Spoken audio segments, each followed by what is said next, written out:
14 اور 15 شعبان کی درمیانی رات، جس کو ہمارے ہاں عام طور سے شب برات کہا جاتا ہے، اس کے بھی کچھ احکام ہیں۔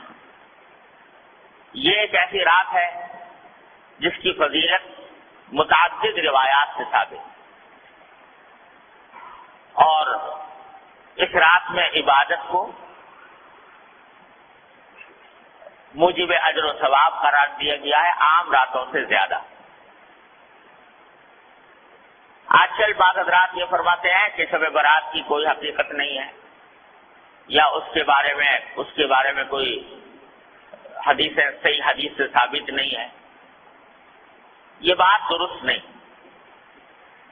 حقیقت میں شب برات کی فضیلت 17 صحابہ کرام رضی اللہ تعالی عنہما سے روایت ہے، 17 صحابہ کرام سے، تو انہوں نے نبی کریم صلی اللہ علیہ وسلم کی طرف سے یہ بیان فرمایا کہ اس رات میں عبادت کرنا فضیلت رکھتا ہے۔ ان میں سے بات روایتیں سند کے اعتبار سے کچھ کمزور بھی ہیں، لیکن مجموعہ ان تمام روایتوں کا 17 روایتوں کا یہ بے اثر اور بے بنیاد نہیں۔ اس لیے علماء محققین کا کہنا یہی ہے کہ شب برات یعنی 14 اور 15 کی درمیانی شب یہ خصوصی فضیلت رکھتی ہے، اور اس میں عبادت کا اہتمام کرنا، نمازوں وغیرہ کا، نفلی نمازوں کا، یہ مسلمانوں کو اس کا اہتمام کرنا چاہیے۔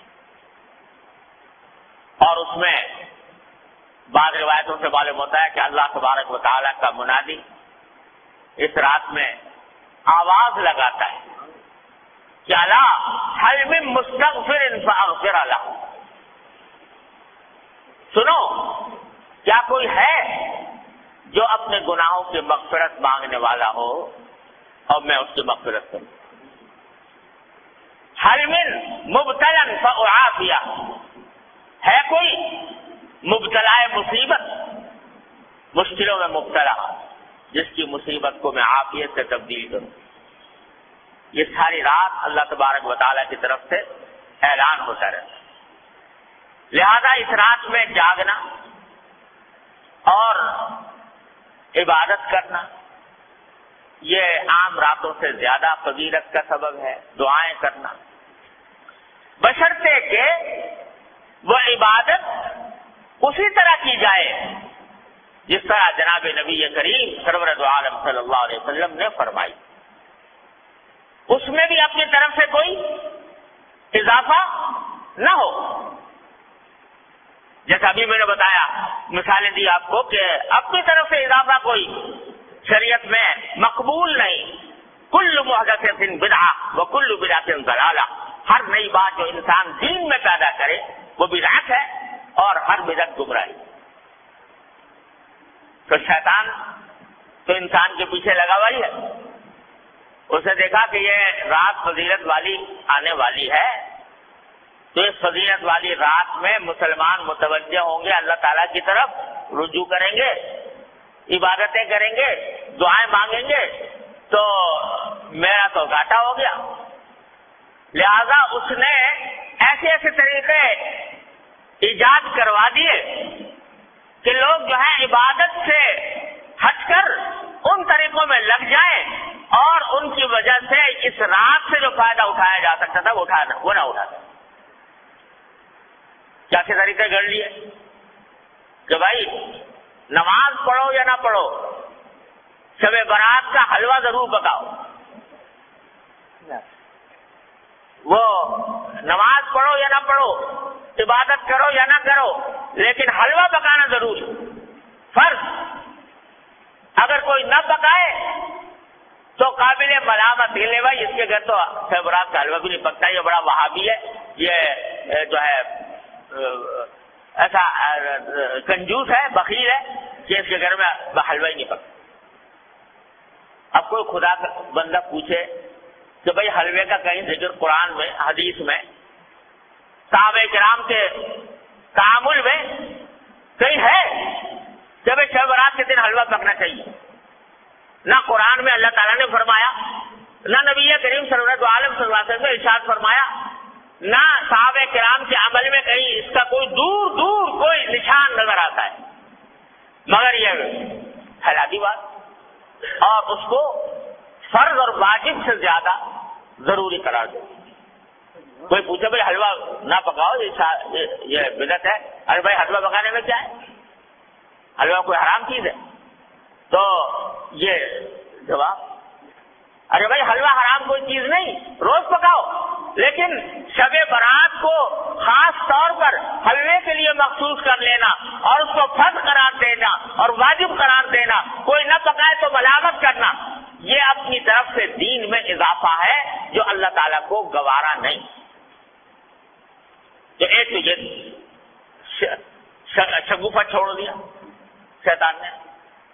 دوسرا اس سے زیادہ خراب کہ بھائی شب برات میں آتش بازی ہونی چاہیے، الیاذ باللہ، اس میں لاکھوں روپیہ آگ میں جلا دیا آتش بازی کرنے سے.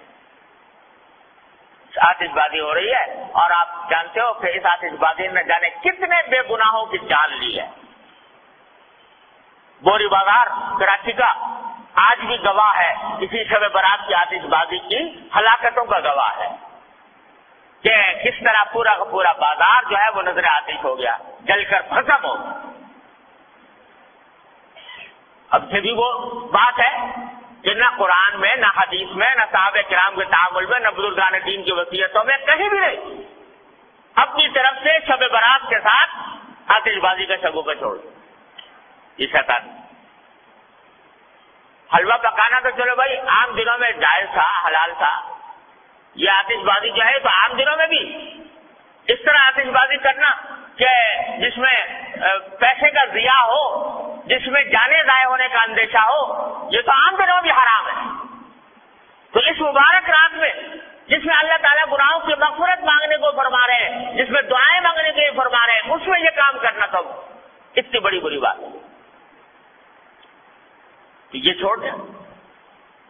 تیسرا یہ کہ بھائی یہ راتیں جو ہوتی ہیں جس میں جاگنے کا حکم دیا گیا ہے عبادتوں کا، اس کا اصل طریقہ یہ ہے کہ آدمی براہ راست اپنے پروردگار کے ساتھ رابطہ اور رشتہ قائم کرے، تنہائی میں، خلوت میں اللہ تبارک و تعالیٰ کی بارگاہ میں حاضر ہو، وہ ہو اور اس کا اللہ ہو، اور وہ اس میں عبادت بھی کرے، سجدے بھی کرے، دعائیں بھی مانگے، تلاوت بھی کرے.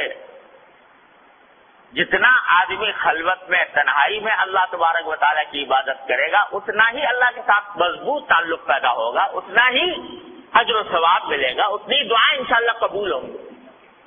لیکن بعض اوقات یہ بھی ایک قصہ کھڑا ہو گیا کہ اس میں جلسوں کا سلسلہ شروع ہو گیا، جلسے ہو رہے، راتیں جو ہیں وہ جلسے کی انتظامات ہی میں صرف ہو رہی، کھانے پک رہے ہیں، دیگیں چڑھ رہی ہیں، دعوتیں ہو رہی ہیں.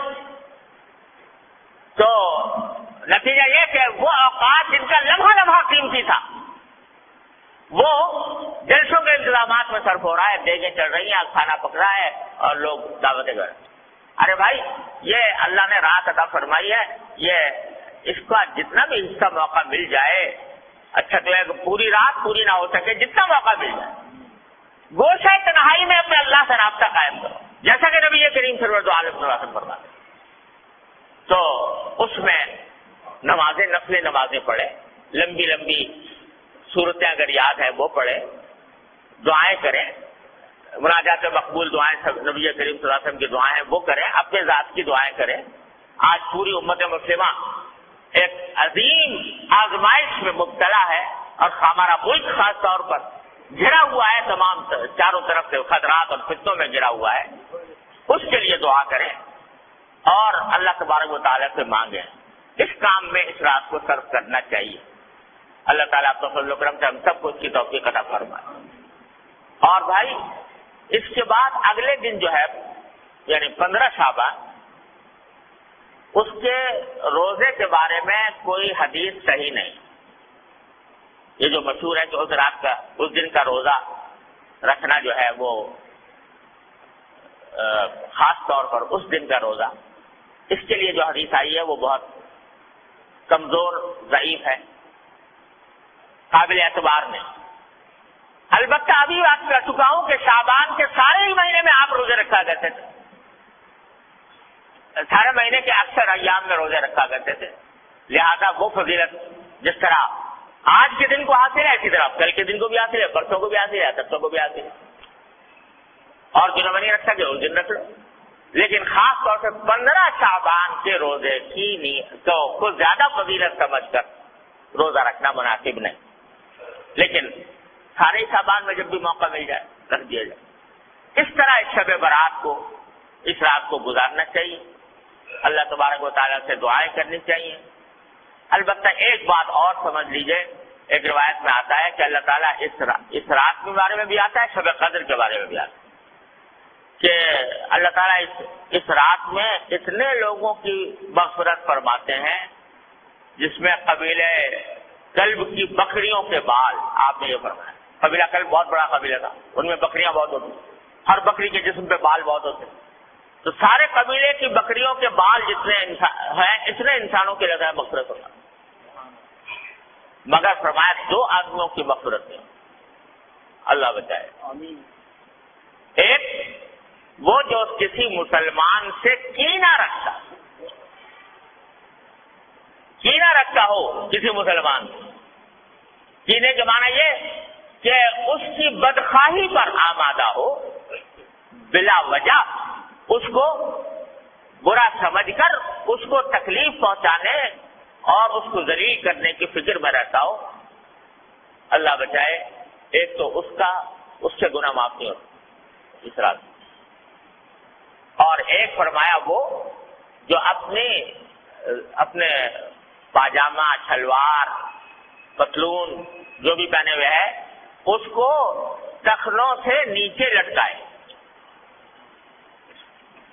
اللہ بچائے. تو اس کے بارے میں بھی حدیث میں آتا ہے. لہذا اس کا اہتمام کرنا چاہیے، ہمیشہ ہی کرنا چاہیے کہ اللہ تعالیٰ کسی مسلمان کے خلاف دل میں کینہ رکھنے سے محفوظ رکھے. ارے بھائی، کوئی اگر کسی سے کوئی غلطی ہوئی ہے تو اس غلطی کا اس سے بتا دو، معاملہ صاف کر لو. کوئی شکایت ہوئی ہے، شکایت گلا کر کے معاملہ صاف کر لو.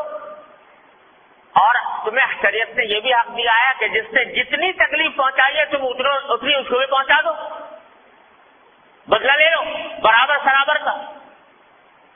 لیکن دل میں کینہ لے کے بیٹھ گئے اور اس کو ہر طرح ذلیل کرنے، خار کرنے، تکلیف پہنچانے، بدخواہی کرنے کی فکر میں لگ گئے. یہ چیز جو ہے وہ اتنی بڑی گناہ ہے، اتنا بڑا گناہ ہے کہ اس رات میں بھی معاف نہیں. اسی طرح یہ بھائی آج کل بہت ابتلا ہے اس میں ٹخنوں سے نیچے لٹکانے کا. اللہ تعالیٰ ہر مسلمان کی حفاظت فرمائے. یہ حدیث میں فرمایا کہ یہ اصل میں تکبر کی علامت ہے. اور تکبر ایسی چیز ہے جو اللہ تبارک و تعالیٰ تکبر کو کسی قیمت پر برداشت نہیں کرتا. فرمایا الکبریاء ردائی فمن نازعتہ قسمت او کما قال صلی اللہ علیہ وسلم، کہ بڑائی تو میری صفت ہے، میری چادر ہے. جو کوئی مجھ سے اس میں جھگڑنا چاہے گا اس کی گردن توڑ دوں. تو تکبر بہت خراب ہے اور یہ تکبر کے علاوہ اس واسطے اس سے حضور نے منع بھی فرمایا اور اس جگہ پر خاص طور سے اس کا ذکر فرمایا. اس کا بھی بھائی ہر مسلمان، کیا اس میں فائدہ ہے کہ آدمی لٹکا لے، ٹخنوں سے لیے چلا جائے گا تو کیا فائدہ حاصل ہو جائے گا، کون سی دولت مل جائے گی، کون سی لذت حاصل ہو جائے گی. لیکن نبی کریم صلی اللہ علیہ وسلم کے حکم کی مخالفت ہوگی، اتنی بڑی وعید کا سامنا کرنا ہوگا. اللہ تبارک و تعالیٰ اپنے فضل و کرم سے، اپنی رحمت سے ہمیں اس رات سے صحیح فائدہ اٹھانے کی توفیق عطا فرمائے اور اس میں اللہ تعالیٰ کی رحمتیں اور برکتیں جمع کرنے کی توفیق عطا فرمائے اور اپنے غضب اور اپنی ناراضی کے اسباب سے ہماری حفاظت فرمائے. ہاں بھائی یہ بات بھی رہ گئی کہ شب برات میں قبرستان جانے کا مسئلہ. ایک مرتبہ ایک روایت میں آتا ہے کہ ساری حیات طیبہ میں رسول کریم صلی اللہ علیہ وسلم ایک رات، ایک روایت میں ہے، وہ سندن اتنی زیادہ مضبوط بھی نہیں ہے، لیکن بہرحال اس میں آتا ہے کہ آپ جنت البقیع تشریف لے گئے اور وہاں پر دعائیں فرمائیں، قبلہ رو ہو کر دعائیں فرمائیں. لیکن یہ ساری زندگی میں ایک ہی مرتبہ یہ واقعہ ہے، آگے پیچھے ہر سال جانے کا کوئی معمول نہیں تھا. لہذا اگر کوئی شخص جائے اس نیت سے کہ ایک مرتبہ حضور تشریف لے گا میں بھی چلا جاتا ہوں تو کوئی حرج نہیں، لیکن اس کو ایک مستقل سنت قرار دینا کہ ہر سال جانا ضروری ہے، یہ سمجھنا درست نہیں. اس طرح اگر کوئی شخص اگر جا کر اپنے مردوں کے حق میں دعائیں کرے، اپنے حق میں دعائیں کرے تو اس میں کوئی مذائقہ بھی نہیں، نہ موم بتی نہ اگربتی، سب ایمان کا نور چاہیے، موم بتیوں اگربتیوں کا نور. واخر دعوانا الحمدللہ رب العالمین.